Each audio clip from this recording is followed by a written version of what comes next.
আল্লাহ তাআলা কখন সূরা ফাতিহা নাজিল করলেন?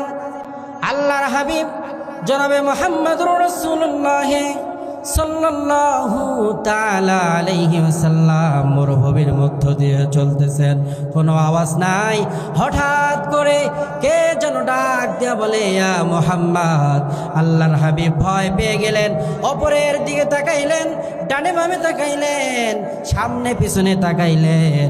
ওপরের দিকে তাকানোর পরে দেখে আসমান আর জমিনের মাঝে একটি চেয়ার, ওই চেয়ারের মধ্যে কে যেন বসিয়া আমার পয়গম্বর মুহাম্মদুর রাসূলুল্লাহকে ইয়া মুহাম্মদ বলে ডাক দেয়। আমরা যখন রাতের বেলায় একা একই চলতে যাই, আমার সম্মুখ পানে বা ডানে পিছে যদি কোনো পাতা পড়ে বা সাউন্ড হয়, তাহলেই তো ভয়ে আমার অবস্থা বড় খারাপ হয়ে যায়। মুহাম্মদুর রাসূলুল্লাহকে মুহাম্মদ বলে ডাকে আল্লাহর হাবিব ভীত হয়ে বাড়িতে দৌড় মারলেন।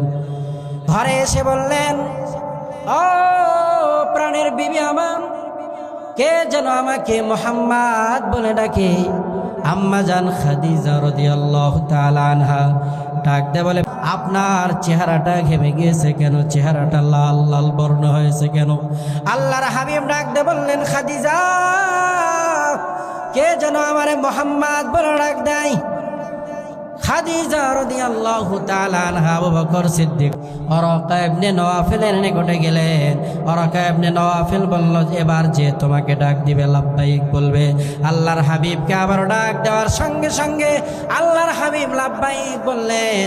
সঙ্গে সঙ্গে জিবরিল আমিন বললেন, আলহামদুলিল্লাহি রাব্বিল আলামিন। পুরো কোরআনের মধ্যে আল্লাহ পাক যা রেখেছেন, সূরা ফাতিহার মধ্যে আল্লাহ পাক সব গুণাবলীকে রেখেছেন। কেন? ফাতিহার মধ্যে এমন 4টি ইলম আছে যে ইলম ভিন্ন কিতাবের মধ্যে ছিল না। শরীয়ত, তরিকত, মারিফত, হাকিকত, আল্লাহ পাক এই ইলমটা সূরা ফাতিহার মধ্যে দিয়া সূরা ফাতিহার শান, মান, মর্যাদা আল্লাহ পাক রব্বুল আলামিন বুলন্দ করে দিয়েছেন। সূরা ফাতিহার মধ্যে আল্লাহ পাক রব্বুল আলামিন ওয়েলকামিং লেটার, সব চাওয়া পাওয়া কি সূরা ফাতিহার মধ্যে আল্লাহ পাক রেখেছেন।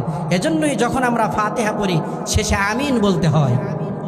যখন বান্দা বলে আলহামদুলিল্লাহি রাব্বিল আলামিন, আল্লাহ পাক বলে হামিদানি আবদি আর রহমানির রহিম, আসনা আলাইয়া আবদি, মালিক ইয়াউমিদ্দিন, মাজ্জাদানি আবদি।